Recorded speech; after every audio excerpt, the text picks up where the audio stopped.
Well, good morning, everyone. I want to thank you all for joining us today. And I also want to start out by thanking Senator Lankford for co-leading this bipartisan delegation with me.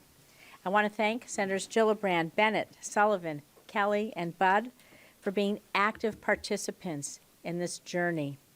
And I want to thank all the government officials we met with in Israel, the UAE, Bahrain, and Morocco. The U.S. ambassadors we met, embassy staff, military escorts, and flight crew who made this historic delegation possible, we thank them as well. You know, the Abraham Accords have paved the way for unprecedented cooperation and normalization between Israel and Arab partners in the Middle East. It's helping to transform the region in ways that were previously unimaginable. As two of the co-founders and co-chairs of the Bipartisan Abraham Accords Caucus, Senator Lankford and I wanted to see firsthand the impacts the accords are having. Our objectives were to reassure our allies about the United States' continued commitment to the region.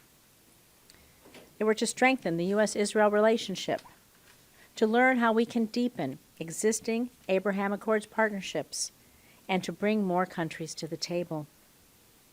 We were so proud to lead this bipartisan Senate delegation to countries that are part of the Abraham Accords.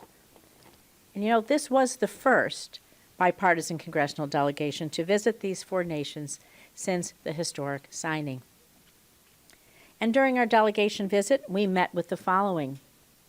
In Morocco, we met with the Prime Minister and Foreign Minister to discuss cooperation between our two nations and how the Abraham Accords can directly improve the lives of people in the country.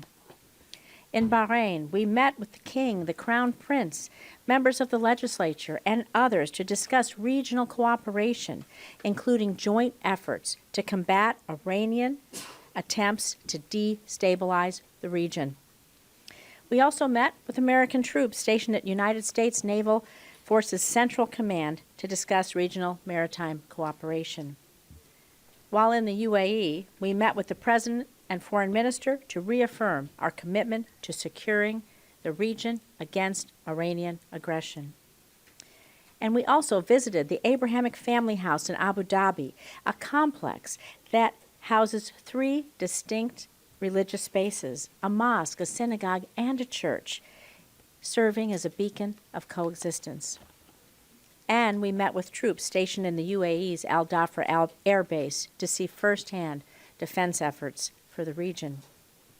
And finally, we visited Israel, where we met with Israeli Prime Minister Netanyahu, Defense Minister Gallant, President Herzog, among many others, to discuss our steadfast and unwavering support for Israel's security, the U.S.-Israel relationship, the Abraham Accords, and potential new partnerships in the region. In our meetings, we pushed our Israeli friends to ensure the status quo at the Temple Mount and to do more to combat Russian aggression in the Ukraine. Thanks to the Abraham Accords, Israel and these three nations have normalized relations.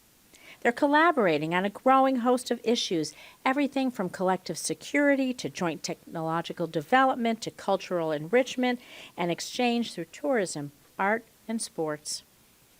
In learning about the success of the Abraham Accords and engaging in leaders of these nations, we also learned that there is tremendous work to be done. Warm relations between leaders is an important factor. But real ties between people are what turn an agreement on paper into real, lasting peace, and this does not happen overnight. So the United States must prioritize bringing about tangible projects and initiatives that improve the lives of ordinary people in Israel and the Arab world. And if we are to expand the accords to other countries, we must first show how they are working with existing partner nations. We must take the steps to reassure our friends and partners in the region, as we did time and time again on our visit, that the United States has not and will not abandon them, particularly as Iran increases its belligerence and China attempts to gain a foothold in the Middle East. Through continued success of the Abraham Accords, we will demonstrate to the world the value, importance, and need for enduring American leadership, and that the Accords are a beginning, not an end, to our engagement. So now I'm going to turn the microphone over, there you are, James, to Senator Lankford and other members of the delegation, and then we'll answer any questions you may have. Senator Lankford. Well, thanks for being here as well. Abraham Accords are historic in many ways.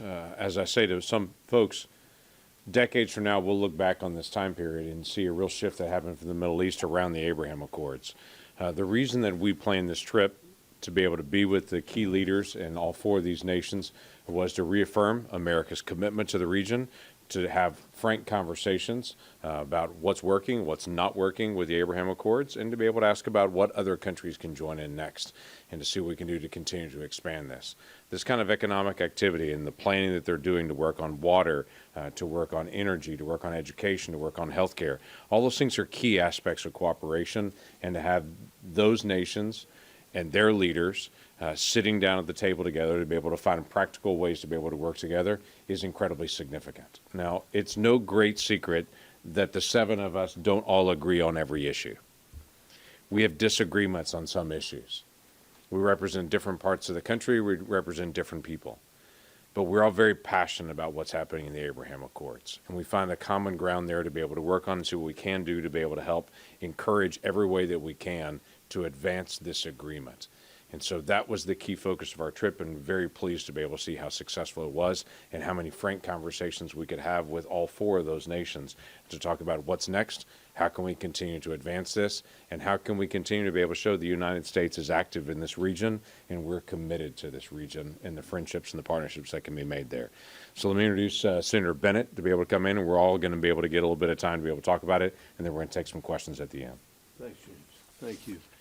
Well, it's nice to see you. I'll be really brief. Let me end or begin where Senator Lankford ended, which is, you know, it used to be that we said that partisanship ought to end at the water's edge, and at a moment when we see the kind of partisanship that we've seen in our domestic politics, I have to say it was an incredible privilege to be in the Middle East with these 6 other senators, Democrats and Republicans, showing that there is bipartisan support for the Abraham Accords, for the relationships that are being established on economic terms, on national defense terms, and to encourage the normalization in the region and to encourage its expansion. And every single one of us, until this moment, actually, I thought I did agree with everything James Lankford. No, I'm just kidding. I'll take that.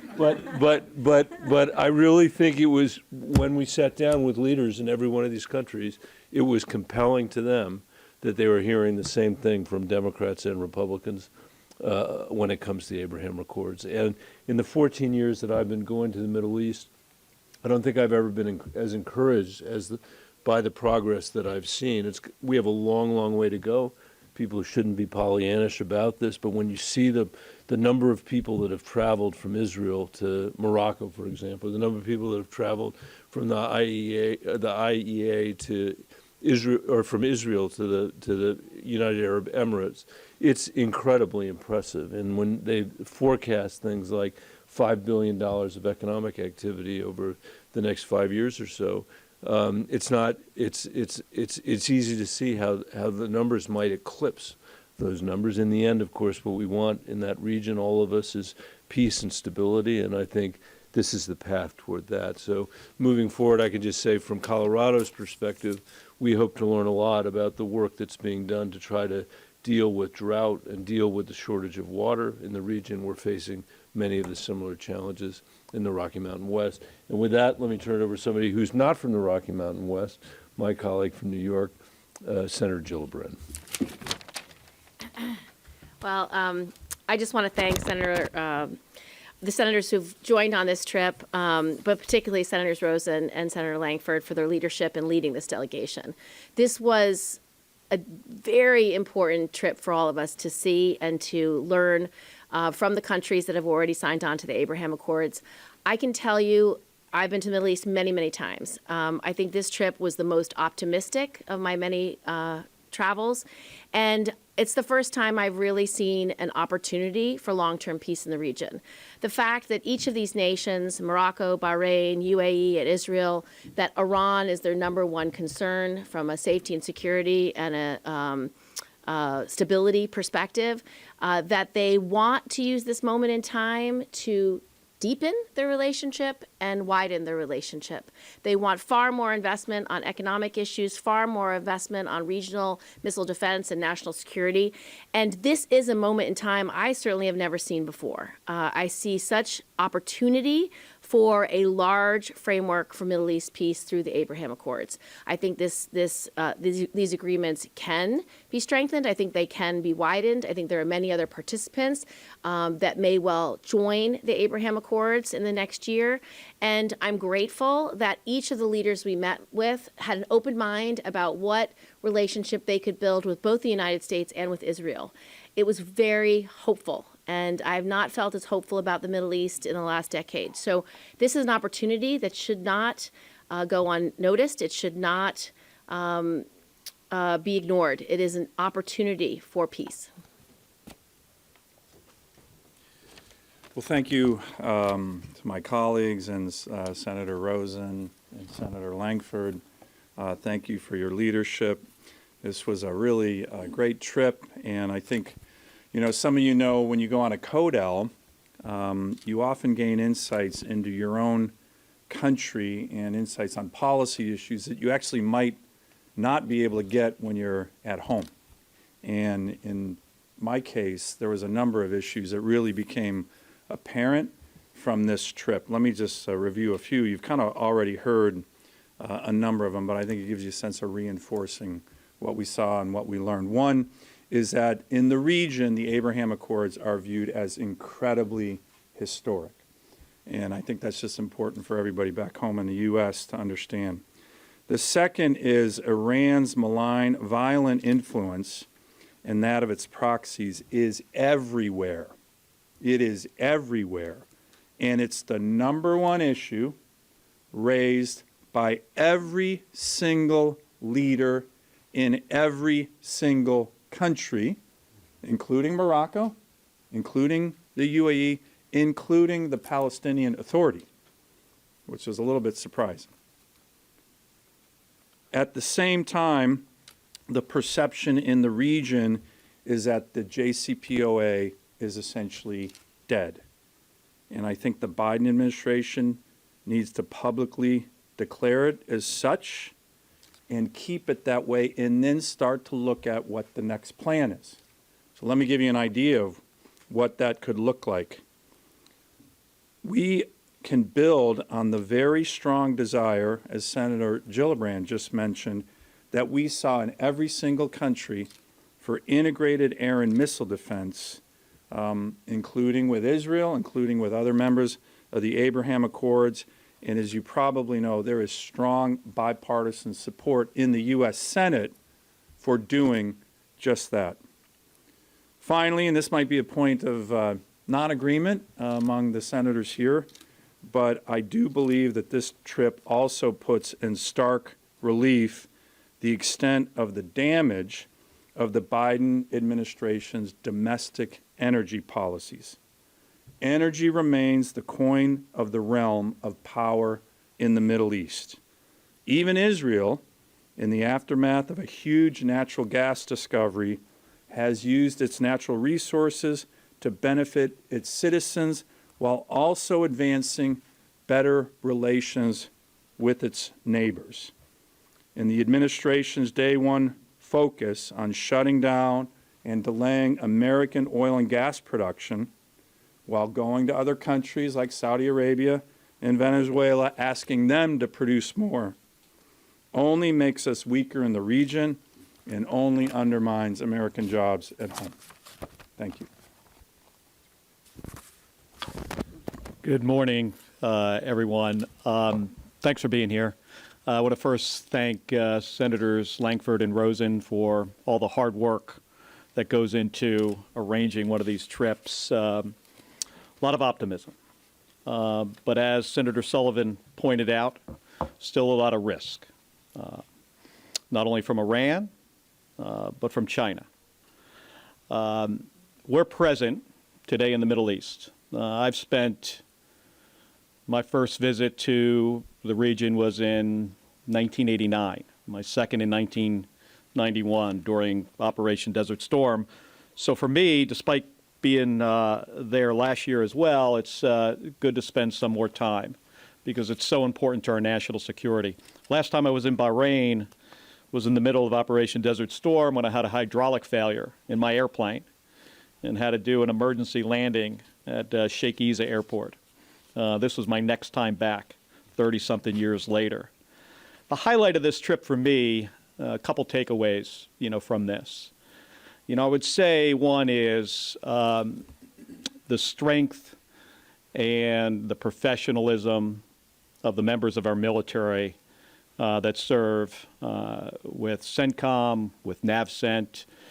We spent some time with sailors, soldiers, airmen, Marines at both Al Dhafra and in Bahrain with the naval contingent of the Central Command. And the work they're doing in the Arabian Gulf especially, interdicting weapons that are coming from Iran to the Houthis. That's a job nobody else can coordinate at the level that we can. And the leadership there, the United States Navy, but the other services as well, is so critical to our national security. Having said that, if we're not there, the Chinese will be there. They're there already. And if we leave a vacuum, I'll guarantee you they will fill it. They're already making some bad deals with countries that are not, these deals are not in our best interest. I think a lot of us talked about the optimism, but there is also a lot of risk. The visit that we had with the Palestinian Authority highlighted to me that there is a lot more work to do, not just with the Abraham Accords, but the work needed to get to a resolution of the plight of the Palestinians in the West Bank and the Gaza Strip. A two-state solution, in my view, and I think of, probably a lot of us on this stage, if not all of us, is essential for stability in the region. And if we can't figure this out, this is going to result in the Iranians having more influence.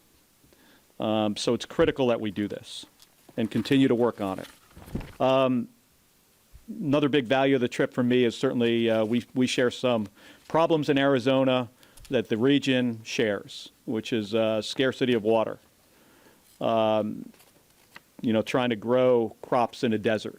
In the state of Arizona, we grow an enormous amount of our food supply in a very arid and challenging environment. So there's a lot of value in this trip for me. And let me just conclude with saying, the seven of us being there, bipartisan, sends a very strong message to these countries. It is much different than if we show up just as Democrats or just as Republicans. So this trip was not only valuable, I think, for us as individuals, but for our country as well. Thank you. And let me turn it over to the Senator from North Carolina, Ted Budd. Thank you, Mark. So I want to thank Senators Rosen and Lankford for leading this delegation. I think they've been planning for this trip well over a year, and we can certainly see the results of the planning and its effectiveness as a bipartisan congressional delegation to the Middle East. One of the real thrills of the trip for me as a new senator was the time we spent with our troops, especially those, for me, from North Carolina, and those that were stationed at NAVCENT in Bahrain, and also the MQ-9 Reaper Squadron at the UAE. As North Carolina's new senator, it was a true honor for me to meet them and to let them know that we're going to do everything that we can to support them.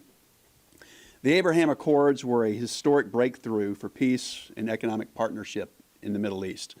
We witnessed the benefits of the Accords firsthand, and particularly new trade deals and economic partnerships that are going to benefit all of the participating countries.